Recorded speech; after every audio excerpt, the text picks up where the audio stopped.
ملتان پاکستان کے صوبہ پنجاب کا ایک اہم شہر ہے۔ یہ شہر جنوبی پنجاب میں دریائے چناب کے کنارے آباد ہے۔ آبادی کے لحاظ سے یہ پاکستان کا 5واں بڑا شہر ہے۔ ناظرین، آپ کو بتاتے چلیں کہ آخر ملتان کا نام ملتان کیسے پڑا۔ ایک قوم جس کا نام مالی تھا یہاں آ کر آباد ہوئی، اور سنسکرت میں آباد ہونے کو استان کہتے ہیں۔ اس کا نام مالی استہان پڑ گیا، جو بعد میں بدل کر مالی تان بن گیا، پھر وقت کے ساتھ ساتھ مالتان، مولتان اور اب ملتان بن گیا۔ ملتان کی تاریخ میں قلعہ ملتان کی بہت اہمیت ہے۔ ملتان کی تاریخ بہت پرانی ہے۔ اس کا شمار دنیا کے قدیم ترین شہروں میں ہوتا ہے۔ بہت سے شہر آباد ہوئے مگر گردش ایاں کا شکار ہو کر صفحہ ہستی سے مٹ گئے، لیکن شہر ملتان ہزاروں سال پہلے بھی زندہ تھا اور آج بھی زندہ ہے۔ ملتان کو صفحہ ہستی سے ختم کرنے کی کوشش کرنے والے سینکڑوں حملہ آور خود نیست و نابود ہو گئے۔ آج ان کا نام لیوا کوئی نہیں، مگر ملتان آج بھی اپنے پورے تقدس کے ساتھ زندہ ہے۔ دریائے راوی ملتان کے قدیم قلعے کے ساتھ بہتا تھا اور اسے بندرگاہ کی حیثیت حاصل تھی۔ کشتیوں کے ذریعے صرف سکر بھکر ہی نہیں، منصورہ، عراق، ایران، مصر، کابل، دلی اور دکن تک کی تجارت ہوتی۔ اس طرح ملتان کو دنیا میں بہت بڑے علمی، تجارتی اور مذہبی مرکز کی حیثیت حاصل ہوئی، اور صرف ہندوستان ہی نہیں بلکہ پوری دنیا میں حضرت بہاؤالدین ذکریہ ملتانی کا نام اور پیغام پہنچا۔ آپ کے پیغام سے لاکھوں انسان ہلکا بگوش اسلام ہوئے، اور آپ نے لوگوں کے دلوں میں اس طرح گھر بنا لیا کہ 8 صدیاں گزرنے کے باوجود آج بھی لاکھوں انسان ننگے پاؤں چل کر آپ کے آستانے پر حاضری دیتے ہیں اور عقیدت کے پھول نچھاور کرتے ہیں۔ اب سوال یہ ہے کہ قلعہ ملتان کتنا قدیم ہے۔ اس بارے میں کہا جاتا ہے کہ یہ 5000 سال پرانا ہے، لیکن ہو سکتا ہے کہ یہ اس سے بھی قدیم ہو۔ اس بات پر تمام مورخین کا اتفاق ہے کہ ملتان اور قلعہ ملتان کا وجود قبل از تاریخ دیو مالائی دور سے بھی پہلے کا ہے۔ قابل افسوس امر یہ ہے کہ حملہ آوروں نے ہمیشہ اس قلعے کو نشانہ بنایا۔ اسے فتح کرنے کے بعد خوب لوٹ مار ہوتی رہی، مگر اسے بحال کرنے کی صورت پیدا نہ ہو سکی۔ 1200 قبل مسیح دارا نے اسے تباہ کیا۔ 325 قبل مسیح سکندر اعظم نے اس پر چڑھائی کی۔ پھر عرب، افغان، سکھ اور انگریز حملہ آور ہوئے۔ اس کے باوجود بھی قلعہ ملتان کو برباد کرنے میں کوئی کسر نہ چھوڑی تھی۔ اب فرزندان ملتان اور سرائیکی وسیب کے تمام باسیوں کا فرض ہے کہ وہ اپنی سابقہ کوتاہیوں پر غور کریں اور اپنے وسیب کے ساتھ ہونے والی 5000 سالہ زیادتیوں کی تلافی کریں اور اپنی عظمت رفتہ کو پہنچائیں۔ تاریخ ہمیں بتاتی ہے کہ ملتان ایک شہر ہی نہیں، ایک تہذیب اور ایک سلطنت کا نام بھی ہے۔ 372 ہجری کتاب الحدود العالم من المشرق المغرب میں ملتان کی حدود کے بارے میں لکھا ہے کہ کنوج کے راجہ اور امیر ملتان کی سرحد جلندر پر ختم ہوتی تھی۔ ملتان اول، دوم، سوم اقالیم سے زیادہ فراخ ہے کیونکہ ٹھٹا کے اس صوبہ پر زیادہ ہوا ہے۔ فیروز پور سے سیوستان تک 430 کوس لمبا اور چتوڑ سے جیسلمیر تک 108 کوس چوڑا ہے۔ دوسری طرف تول کیچ اور مکران تک 660 کوس ہے۔ اس کا مشرق سرکار سرہند سے ملا ہوا ہے، شمال دریائے شور میں اور جنوب صوبہ جمیر میں ہے، اور مغرب میں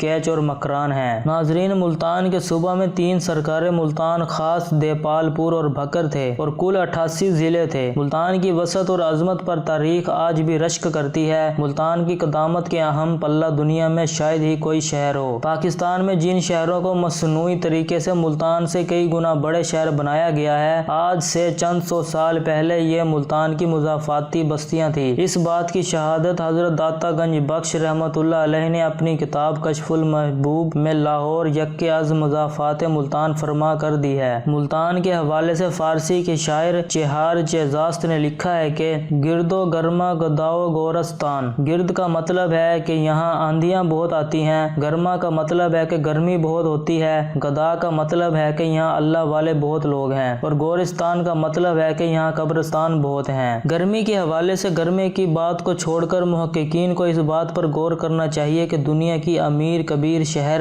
دنیا کی بہت بڑی تہذیب، دوسرا سب سے پرانا قدیم شہر اور دنیا کی بڑی سلطنت کو گورستان میں کس نے تبدیل کیا۔ ایک وقت تھا جب یہ سلطنت سمندر تک پھیلی ہوئی تھی اور اروس البلد لاہور اس کا ایک مضافاتی علاقہ ہوتا تھا۔ ساہیوال، پاک پتن، اکاڑا، میاں چنو، خانیوال، لودھرا، مظفر گڑھ اور بھکر تمام اس کے علاقے تھے، مگر یہ تاریخی شہر رفتہ رفتہ تقسیم در تقسیم ہوتا گیا۔ تاریخی سلطنت صوبہ ملتان اور آج 3 ہی تحصیلوں تک محدود ہو گیا ہے۔ ناظرین، ملتان شہر میں مشہور اولیاء کرام کے مزارات بھی ہیں۔ اس شہر کو اولیاء کا شہر بھی کہا جاتا ہے کیونکہ یہاں کافی تعداد میں اولیاء اور صوفیاء کے مزارات ہیں۔ مشہور مزارات میں حضرت شاہ شمس تبریز، حضرت بہاول حق، بی بی نیک دامن، حضرت بہاؤالدین ذکریہ ملتانی، حضرت منشی غلام حسین شہید ملتانی، حضرت موسیٰ پاک شہید، حضرت سید احمد سعید کاظمی، حضرت حافظ محمد جمال، حضرت بابا پیرا غائب اور بہت سے اولیاء کرام کے مزارات یہاں پر ہیں۔ مضافات میں حضرت مخدوم رشید شاہ صاحب، حضرت پیر سید سخی سلطان علی اکبر سورج میانی کا مزار بھی موجود ہے۔ اور اس کے علاوہ ناظرین ملتان کو آموں کا گھر بھی کہا جاتا ہے۔ ملتان کی سب سے زیادہ پیداوار آم کی ہے، جن میں مالدہ،